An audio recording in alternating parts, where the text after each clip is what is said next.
Hello, garden friends. Welcome back to the Garden Girls podcast. I'm Meg, And I'm Dagny. and our friendship started in a group chat where we were talking all things gardening, and now we're letting you guys in on the group chat. And it is officially spooky season. Happy October, aka Happy Halloween, all month long. I'm so excited. Meg is in her element right now. I really am. I know. I've been having so much soup. hmm I've bought new blankets. I've gotten out the sweaters. I went to apple picking. We went apple picking and it was 80 degrees. There have been no sweaters here yet. I mean, same. Like literally same. I was Yeah. dying apple picking, Yeah. but in my mind, it is Yeah. cool. The In my mind, vibe it's is cool. It's set. like it's finally starting to cool off a little bit, just a little bit, enough to wear a sweater, maybe even inside. I keep That's my house true. set at 67. Yes. I'm trying to, I'm trying to bring the fall vibes inside. And you have your fall hair, like you're set. I know. Right. I'm ready. Today's episode is going to be very kind of spooky, I guess. We kind of talked about this a little bit last year, but we're doing it again this year. I'm going to tell you guys about 3 different poisonous, dangerous plants that could be growing in your backyard that could kill you. Dun dun I dun. was going to do the dun dun dun. I beat you to it. Fair enough. I'm going to kind of be telling Dagny about these as well. I don't know. Do you know? I'm I'll save it, uninformed. yeah. I'm uninformed. You're uninformed. I really, Okay. I try to avoid thinking about dangerous plants because I feel like then I'll just worry about everything. And I like to just randomly eat stuff I find in the yard. So I don't want to be like scared most of the time. But I'm along for the ride. I'm You're not ready. going to want to do this. You're not going to want to do that after this episode. Trust me. It's October. I'm ready to be spooked. Yeah, you're not going to want to forage from your backyard after this. Trust. The first one that I have is I'm probably most scared of. Like, I'm terrified of this plant. If I see it, I don't want to look at it. I don't want to touch it. I don't want to breathe anything near it. And it's kind of a weed here. Like Really? it's everywhere. It grows on the side of the road, in your backyard, literally everywhere. And it's datura, also known as Jimson weed or thorn apple or moonflower. It has a bunch of different names. Okay. What does this actually you look heard of like? this? No. Okay. So it's large. It has a foul smell. I don't really know what the smell is because again, I don't get near it. If I see Yeah. it, I definitely don't get close enough to smell it. Okay. I'm terrified of this herb. But it has these spiky seed pods, and that's why it's called thorn apple. And it has white or purple trumpet-shaped flowers, and they bloom at night, which is why it's called moonflower. Okay. And there's a different type of moonflower that's not datura, Yeah. but the two get called the same thing. But this is common in temperate and warm regions worldwide. I'm So like trying to there's- figure out if we have this here. Oh, we do. I We have do. it. You should. Well, you're more north, but I know we definitely have it here in I- North you know Carolina you 'cause do, I've seen yeah. it. Yeah, and so it's actually in the tomato family as well. Okay. So it's related to tomatoes, but it's scary. Which, a lot like, scarier than eating tomatoes. tomato leaves is also bad for you, right? Yeah. Yeah. But it's not going to cause the same side effects as eating datura. okay. So datura also has a long history. So this is a poisonous plant that could be accidentally ingested, but it's become something that people ingest on purpose as a recreational drug. But it's also in some cultures used in ceremonies, like culturally, and that's fine. If that's your culture, I'm not saying anything against that. But using it recreationally, this plant can kill you. Right. And it can cause so many other awful, horrifying things. So let's get into what it does to you. This is so dangerous because it contains tropane alkaloids, and this blocks muscarinic acetylcholine receptors.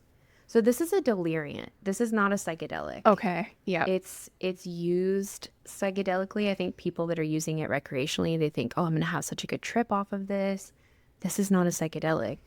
A deliriant is so different. When you're like tripping on a psychedelic, you can kind of like distinguish what's real and what's not, right? A deliriant, you cannot distinguish what is real and what is not. Okay, that sounds like And a that's what nightmare. makes it so scary.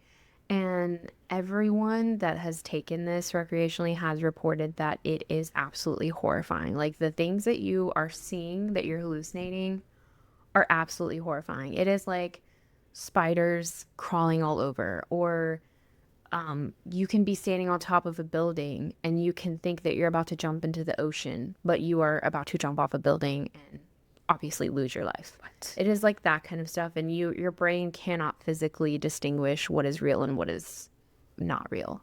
And that's what makes it so horrifying. And like all parts of this plant are poisonous: seeds, leaves, stems, everything. You can touch it, but if you have a cut on your skin or something and you touch it, it can affect you. It's that potent? It's that potent. And if you're sensitive, if you're a highly sensitive individual to it, even touching it is not recommended. So again, like I said, it's a deliriant, so it causes severe hallucinations, but it starts with dry skin, dry mouth. Your pupils dilate, your heart rate rises, you get a dangerously high body temperature. Then the delirium kicks in, which can last for days, by the way. Oh, It can I last was gonna for say, weeks. is this like a short-lived thing or not? No, no, no, no. No. Well, it okay. depends on how much you take, Yeah. right? Like it depends on the dilution, and like it's also such an unpredictable plant. There are different amounts and like whatever. So that's why it's, obviously don't mess around with it. So then the delirium kicks in. And then after that, you can have seizures, you can have respiratory failure, you can go into a coma, and you can die. And if you do survive, you don't remember anything you did while What? you were delirious. So it also kind of wipes your memory. You don't remember anything. That sounds like some kind of magic trick. Like, why would a plant need to do this? How is this a helpful defense mechanism? I know, it's just straight up like it's out for blood. Yeah. Basically. And are there any animals that can eat it? I don't know. I did not look that up. I would say no. How does it I would say spread? it has seed pods. Right. I mean, but so then I'm it's thinking like if a mammal eats the seed pods to transfer it, you know what I mean? Like how does it actually Right. spread those seed pods?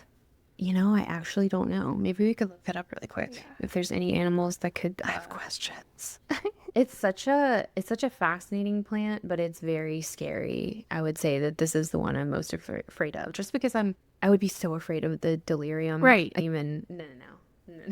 And like why are all these hallucinations so negative? Like that really makes you Right. think like this plant has some really bad energy to it that there's no positive Exactly. experience that comes out of it that Oh, we yeah, know of. that we know of. I mean, there's Reddit threads. I saw some Reddit threads of people saying how they were Yeah. tripping on Datura and all of this, and how they had a positive experience. But Never again, trust a this is an Reddit thread. never trust a Reddit thread. This is a highly unpredictable plant. It is very dangerous and it can kill you. Okay, So, Google says it's self-seeding. So it just drops the seeds to the ground and they germinate the next spring. So it is poisonous. I mean, I would assume with that chemical in it that it would be pretty much like don't touch it. Animals Yeah. probably avoid it. Yeah. It's, Hopefully they avoid it. which I always was like, how do animals even know to avoid these things? I don't know. that- Like, yeah, do they sense it? Like, I noticed that with my chickens. Yeah. They will avoid things that they're not supposed to eat. And I don't know how they know it. It's sorcery to me. I don't understand the Like it has whole a smell intuition that they thing. don't like or something. Yeah, and Datura is foul smelling, so that probably is part of it. Like, Sure. they can probably smell it. And they're like, Yeah. "No, no, no." Like, that raccoon died last week. Like, let's avoid this one at all costs. So yeah, don't try to use this plant. You can die. If you do, there are treatments available now. So if you go to the ER after ingesting Datura, and if you survive it, they can treat you for it. But you have to be psychologically evaluated after for like days, because it can cause psychosis. It can cause a multitude of mental stuff that they have to evaluate you for before they can release you Wow. to make sure that it didn't make you psychotic. Wow. So there's like some funny stories surrounding this plant as well. I kind of saw a funny video. Like, it's funny as an outsider. I'm sure it's not funny to the Right. people that were experiencing it. But there is a video of two guys that were tripping on Datura. And it's kind of funny because you can see them passing a cigarette back and forth to each other, but there's no cigarette there. Really? they're just like, So they're having a shared delusion now? yes. What the heck is this plant? Yes. It's like a shared delusion. And then one guy starts like combing his hair with a fictional comb. And also he's like bald, I'm pretty sure. And then this plant has actually changed history. It And I find has? this story really like interesting as well and kind of funny. So in 1676, there's a guy named Nathaniel Bacon, and he kind of leads this violent rebellion against the governor of Virginia. Right? Okay. It has to do with like historical stuff. Like I'm not going to Sure. get into it. Sure. It's like they were trying to remove the Native Americans. They were trying to increase slavery, like all this. We were still under British rule at that time. So the British, they send troops in to try to stop this rebellion, and they show up in Jamestown, which is why it's called Jimson weed. Somehow Oh. Jamestown like turned into Jimson, Mm-hmm. like historically. So the troops show up, they're in Jamestown, and the cooks are making a stew for all the soldiers. In some accounts, it's a boiled salad, which that sounds absolutely disgusting. So we're Horrible. gonna say that it was a stew. Yes. Boiled salad? What? Please no. What is that? But they're using local ingredients that they're not familiar with, which just so happened to be datura. And they were throwing everything in there. They were throwing the seed pods, the stems, the leaves, all of it. Oh And the seed God. pods are the most potent Good. out of the plant. Okay. And so they feed all of this stew to all the soldiers, and these soldiers start tripping for 11 days straight. And there's this guy that is like writing, he's experiencing this, or I think maybe he was a bystander or something. He wrote about it in a book. So they're tripping for 11 days straight, and apparently they're acting like monkeys. They're running around just How wild would and they crazy. even live that long? Like, had just 11 days, like, how are they taking care of their bodily functions during I that? don't know, but Yeah. apparently they all survived What? it. Yeah, apparently they survived it. Maybe because it was diluted in this stew or something like that. I don't know how they all survived it, but apparently they did. Or if people died, that there was no like recounting of that. Yeah. But they were all, just tripping for 11 days. And so they had no memory of anything when they came out of the trip. And since the soldiers were occupied, being delirious, they couldn't stop Bacon and his rebels from burning down all of Jamestown. So they go and burn down the whole of Jamestown, and Okay. then that rebellion lasts until the next year. Like just imagine if they hadn't tripped on Datura, Right. like they Yeah. could have stopped him and it changed some course of history. But Mm-hmm. I just thought that was really funny. That's interesting. I'm so curious now if, like, boiling the plant does something to lessen the toxicity of it or something. I don't know. But I just I don't want to have anything to do with this plant. I don't That's want to come into fair. contact Me with it. either. I have seen it like on the side of the road, and I'm just like, nope. Like we're adults and we can identify these things, but I think of children. Yeah. Like when I was a kid, I was running wild. Like I was a Right. wild little thing, Same. running through the woods. And every time I go hiking, I used to touch plants. Like I Yeah. would, I was like in my hippie era, and I was Of like, oh my God, I need course. to like Same. absorb the energy from these plants, and like I'm just, out here in the wilderness, and I need like need to touch everything. I don't do that anymore. He's I don't scared. do that anymore. Yeah, so just imagine how scary it would be to come across this plant and somehow ingest it, Or affected by like it. eat it or somehow be affected by it and not have any idea that it was because you touched a plant. Like Right. if it just happened, you can't go Right. to the ER and be like, "Oh, it was moonflower. Like give me the medicine I need," because you don't even know what it is. Right, exactly. And you're just, who knows if you would even make it to the ER Right. because you're in delirium? Yeah. A lot of the injuries do happen from the delirium. Mm-hmm. Like a lot of the deaths, I guess, do happen from injuries from the delirium. So it's also called devil's trumpet as well. Good one. Because of, the induced dreams and hallucinations and all of that. So yeah, that is our first terrifying Whoa. plant that is growing right in our backyard. Okay. See, I knew I was gonna get scared. Yeah. So run away if you see the moonflowers. So the second one is wolfsbane, and we actually kind of touched on this one last year. And this one is like you've probably heard about it. If you watch Vampire Diaries, I'm pretty sure it's in Vampire Diaries. It's like against the werewolves. It's like to fend off the werewolves or whatever. So this is a perennial with tall spikes of hooded flowers. They can be purple, blue, or white. They're actually really pretty. They're kind of cottagecore vibes. Love like it. the flower spikes. So it's native to mountainous regions in the northern hemisphere, but it's cultivated ornamentally and sometimes found wild just because it like reseeds itself pretty easy. It's a beautiful plant. It's called aconitum. It contains aconitine, which is an alkaloid, and it's a potent neurotoxin and cardiotoxin. How this works is it affects voltage-gated sodium channels, which causes severe neurological symptoms and cardiac arrhythmias. So basically, it can put you in cardiac arrest. Yeah. And is It's this like just, I don't only know. if you eat it or even if you touch it? It's ingesting. Okay. So, but if you touch it, it can cause tingling and burning of your skin. And again, if you have a cut Yeah. or something and you touch it, it can affect you. It can get in there. So, again, yeah, it's just one of those that you don't want to touch. You don't want to look at it. You don't wanna... And people are putting this in their gardens on purpose. Yes. In Okay. the ornamental gardens, Yeah. which I mean, there's a lot of not. toxic stuff in ornamental gardens, I guess, but if you can't even touch it, right. There's things like foxglove, but yeah. it's not. If you touch it, it's going to be Right. fine. But Yeah. wolfsbane, I would not touch because yeah. So it causes tingling, burning in the mouth, skin after contact. But then if you ingest it, it can cause numbness, progressive paralysis, vomiting, low blood pressure, arrhythmias, respiratory paralysis, and sudden cardiac death. No, Doesn't thank sound you. like a good way to go. No, not interested. No, thank you. Even skin contact with the sap, like regardless of a cut or not, if you come into contact with the sap, that can cause symptoms in sensitive individuals. How long does So- it take you? Does it say to like actually progress to that point where you could die? I don't know. Do you have time to fix I it? think it's pretty quick because I have some like stories Yeah. of how there's been accidental ingestions of this. First of all, it was frequently used throughout history as a poison. Like Okay. I think ancient Rome or like ancient people around the world used to poison their arrows with it. Mm. And it's called wolfsbane because they would also kill wolves with it. Okay, yeah.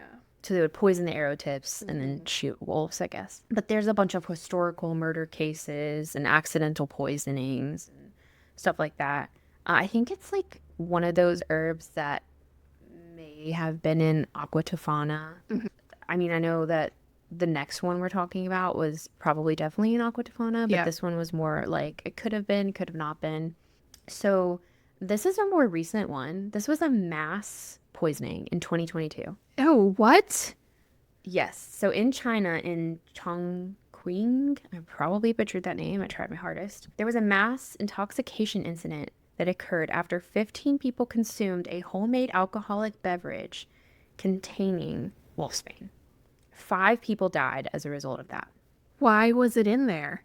I don't know. Like, was it this says that- intentional? This says that this type of poisoning is more common in Asian countries because it is used in traditional medicine there. So Okay. it probably was an accident. Yeah. I'm assuming it was an accident, but yeah, 5 people died. So I'm assuming that like it happens pretty quickly if that Right. were the case. Another mass poisoning happened in Canada that resulted from sand ginger powder being contaminated with wolfsbane. What? How does that even happen? And this was at a local restaurant. No. This is after eating at a local restaurant. Victims experienced tingling, nausea, vomiting, and heart problems. Although I don't think anyone died. But still, that's kind of scary. Like you're eating at a restaurant and you get this contamination from a poisonous plant. No thanks. What? And it's that widespread. Like it's in Canada and China. It's all over the place. Another incident in 2014, a gardener in Hampshire, England. So again, we're in another part of the Yeah. world. We're in England. Likely died from brushing against a deadly wolfsbane flower with the toxin entering his bloodstream through cuts on his hand, which is so terrifying. He was 33 years old and he died of multiple organ failure nearly a week later. The cause of death was not initially identified, but then I think over time, like Yeah. after the autopsy and everything, they figured out that that's what it was. Yeah. That's so terrifying. I know. Especially like, that's what I'm saying with like, I'm imagining kids, like I'm imagining how bruised up and cut I was. Right. Like I was a feral, child on a farm. I couldn't like brushing up against a flower that you don't know. That's why I think it is really important to teach kids how to identify these things. Yes. Yeah. That grow in your backyard. My parents did not. I could have been poisoned probably 50 times over. Thankfully, I wasn't. I know it's so tricky. It's so tricky, yeah. Lastly, there was in 2018, a hiker in France died after mistaking wolfsbane for an edible plant known as couscous. I don't know what that plant is, but he mistook it, and he ate a salad made with the plant's leaves, and he died shortly after. And then he had a hiking companion that was also with him that didn't die but required medical treatment. So I think it's like it's so unpredictable with these plants, how it's going to affect Yeah. you. Like Yeah. one person could die, one person could not die. It just depends. But It's so crazy to think about like all these stories going so far back in history to now, and like how many people have been killed by this one right, plant, you know? I That's know. just trying to live its life. I mean, let's be real. It's not out here like intentionally targeting people, but it's, yeah. Exactly. And I often think about how many people had to die for us to figure out certain Right. plants were And poisonous. think back to like you couldn't Google these things. Like how Right. did you know regionally? Like the information would have to be passed down by word of mouth. And then in Right. a whole different culture, they would have to have more people die before that information could be passed down. And I just think about like the very beginning of times. And this is why we have so much lore behind certain plants, like so much folklore and, Yeah. fairy tale magical stuff because people didn't understand what was happening probably. Like the Right. caveman like ate wolfsbane and just dropped dead. And they're like, oh, it's cursed. Like that's the only thing Yeah. that they knew. Yeah. And so that's why all these legends pass down. That's why I think it's so fascinating, like the historical context of plants and Hmm. like especially poisonous ones. Like I love this stuff. So if you guys like this podcast, I'll definitely do more. I'm like a little nerd for this stuff. It's just fascinating the Yeah. history and how we get to this point. The next one is pretty famous. I'm pretty sure everyone's heard of this, and it's belladonna, Yep. which means beautiful woman in Italian, and it's called that. Women used to put belladonna drops in their eyes to dilate their pupils and make them bigger so that they could be prettier. Apparently that was like the trend The of OG Botox. right. We've always been poisoning ourselves. I know. All to look beautiful Yes. for who for I what like know. I don't know. It's just that's crazy to me because it is a very very poisonous plant that we would. I mean, this is more poisonous than even Botox. Like, this is teetering. Like this is messing with your life, risking your life to make your eyes look beautiful. And that's the thing. It was just your pupils. I know, Your and that's just like pupils. goes to show that like these beauty trends that come and go, and suddenly like now we're like that's crazy. No one would ever do that, but we do similarly crazy things now The to things we look do pretty. for Yeah. beauty. They say beauty is pain, but like, is beauty also risking your life? Is beauty poison? In this case, beauty is poison. And then this is probably, again, the most famous, like historically. A lot of the families of like the 1600s or whatever that wanted to poison people to get rid of their political enemies or whatever, they would use belladonna. And I think that this was one of the ingredients in aqua tofana as Mm. well, which we Hmm. talked about a little bit last year. So Giulia Tofana, she was this lady in the 1600s in Italy, and she created this concoction, which I don't know, there's some accounts that she created it, there's some accounts that her mother created it, and she Right. was like working with her mother. That's a whole other story that I'm really fascinated by, but she was basically helping women get out of abusive marriages because that's kind of all women had to go on back Right. in the 1600s. That was kind of their only option to get out was to kill their husbands Yeah. with poison. Yeah. What choice did they And have? so this aqua tofana was colorless. It didn't smell. It didn't taste. Like there wasn't a strong taste to it. It was basically just you slip a few drops in your husband's drink at night or whatever, put it in their food, and then that's it. That's And they couldn't wild. detect it. So yeah, this one is crazy. So I don't think I talked about how this one looks. It's a shrub with glossy black berries and bell-shaped purple flowers. And this one's native to Europe, North Africa, and Western Asia, but it naturalized here. Okay. So it is here, Hmm. but it's not from here. And the thing with belladonna is it has berries, which are really attractive to, again, children.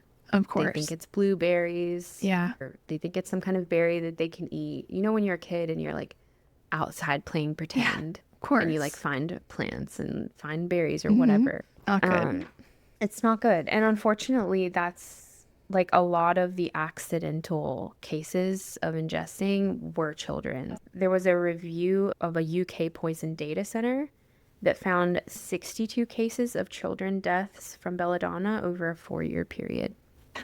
So, Get rid of this plant. I I'm know. scared. I know. So you're gonna have to teach your kid about this one, I Dagny. know. What's I thinking? I'm Like, really just prepping you for your baby that is about to come. You're needing to write all these no, down but I've been and teach it thinking to about this kids. because it's like I want my kid to know that like there's wild edibles, but it's like how do you strike that balance of like not everything I and know. like ask me first.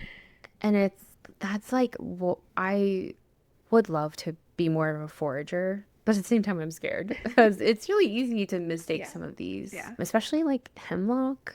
It Oh, looks like that's a big wild one. carrot. It looks like a bunch of other things that are edible. Also, this is more of a recent one. In 2009, there was an adult woman that ate 6 berries after mistaking them for blueberries, which again is so common as they do look like blueberries, and she died. Oh my God. It only took 6 berries. Berries, Crazy. I feel like, are a big one, like that is so easy to get wrong because they all look like they would be delicious. And so many of Right. them are not, even though like they're fine for certain birds, they're not fine for us. If you can find ones that are edible, like it's so worth it. Like the wild berries, like if you can find wild huckleberries, or my favorite is autumn olives. You guys have those there? I've They're never like, heard of that before in oh my my life. gosh, they're so good. They're like tiny and red, but they have like this white speckled kind of outside to them. They're really tart on their own, but they're really good, like made into a I know. jam. This I is need the to time look of this year up. when you can find them and they So grow they're not really wild. an olive. No, the leaves look kind of like olive leaf trees, olive tree leaves, words. Okay. But the berries are actually berries, not olives. Oh, okay. Yeah, so they are berries. They're red, little tiny red berries. Yeah, and the branches will be loaded with them, especially like right around now at the beginning of October. What did you say they taste like? They're They're like really really tart. tart and fruity. You know that astringent taste in your mouth where your mouth gets really dry? Like if you eat a lot of them just plain, you'll get that. But I like to just cook them down and either do like a compote or a jam with them. I'm looking to see if they're in North Carolina. I feel like they have to be. Yeah, they are. It says that they're present and widespread. I've just never seen or heard of these. You'll probably Again, because see I'm them I'm not a everywhere. forager. They're on like any hiking trail that I go on, I see them this time of year. Now that I see them, I am probably going to see them everywhere, Yeah. especially when I go hiking. Yeah, it says it's found throughout the state, primarily in the mountains and Piedmont regions, which I lived in the mountains for 5 years, so I probably have seen them and come Yeah. across them before. I just didn't know what they were Hmm. because I was taught by my parents to just kind of avoid all Yeah. berries, and they were very strict about that. Like, do not touch a berry, do not Yeah. eat a berry. So now, anytime I see a berry out in the wild, I'm like, nope. I know. Yeah. There are so Nope. many bad ones. The autumn olives, I feel like, are a good kind of more beginner one because they're very easy to identify. They don't have like toxic lookalikes if you know what to look for. Huckleberries are another easy one too. I would get like 30 gallons of berries from the store every week if I could, but they're like $1 million. So if you can get free berries in the woods, I know. I I'll take it. love Me berries. too. It's a It's like a problem. good portion of my diet. Yeah. I wanted to grow huckleberries. I've never tried them. They're I really good. wanted to get a plant, but I don't know why I didn't. I think because I was just kind of like buried out in my garden this Yeah. year. I was growing mulberries for the first time, and then I added more blueberries, but maybe next year I'll add a huckleberry. You could plant one still. It's a perennial. You get, as long as you get it in the Right. ground Oh, before yeah. frost, you True. could plant one. Yeah, True, true, true. Yeah, maybe I'll do that. they're good. Maybe I'll find an autumn olive I don't anywhere. think that they sell autumn olives because they're technically super invasive and like Oh, they grow wild everywhere. Because I did consider that as well. But like you could propagate a branch if you found one in the wild, but then your whole yard would end up being autumn olives. And that's one of the okay. reasons why it's okay to forage as many of them as you want because But they don't spread plant so them. aggressively. Yeah. Hmm. Okay, got it. Got Yeah. it. No autumn olives. I know I was tempted. I was like, oh, I could have this in my backyard, but no. So those are the 3 that I had. Well, I'm thoroughly spooked. I'm thoroughly spooked too. I just never gonna look in my backyard the same. I know, me either. So Or thanks for anyone's scaring backyard. me. Or the side of the road. Danger lurking in every corner. And the thing is, there's so many more deadly plants too. Yeah. Like those are just my top 3 that I'm scared of. But there's others like again, water hemlock or whatever. Yeah. let us know if you guys like talking about this stuff. Please. Because again, I love it. I can do so many more plants. We can do plants that aren't even here. I love spooky story time with Meg. Me too. Spooky plants. It's spooky season. What are you doing for Halloween? Oh my gosh, I don't know. I have no plan. I was gonna do a whole costume around the bump, but I haven't thought of anything. So I saw a really creepy one where they put like a baby, like the hands, yes, like and the hands and feet like coming out of the right. I belly. saw that too. Yeah, it's really creepy. You should do that. Gotta find a That's more, baby doll I can dismember. yeah, that's more of a creepy one. I guess there's cute ones like a pumpkin Sure. or an apple. It's Or not like an whatever. avocado and like the pit is your belly. It's Oh like yeah, very that would be cute. wholesome. My niece, she's 2.5, and we were trying to get her to be something cute for Halloween, like a witch, but she said that she wants to be a pig, and she will not let up. Like we've tried to change her mind, and every time it's like, "What do you want to be for Halloween?" I want to be a pig. She knows what she wants. So she's gonna be a pig. All right. I'm sure it'll still be very cute. I know. I'm gonna go trick or treating with her. I'm so excited. What are you dressing up as? I mean, I just have like a witchy Witchy, yeah. costume. Yeah. I always just resort to a witch. I did it. Well, I did it like a deer last year. I know that was so cool. That's one of my go-tos, is little deer. But yeah, so we will wrap it up here. I hope you guys all have a lovely Halloween. Be sure to check your backyard. Watch out. If you have cuts on your hands, don't be touching no plants. You can find me at Megro's Plants. You can find Dagny at The Cottage Feet. And you can find the Garden Girls podcast anywhere you listen to podcasts. We're on Instagram, TikTok, Apple Podcasts, all the things. So go and follow us there. Thank you guys for listening and have a happy Halloween.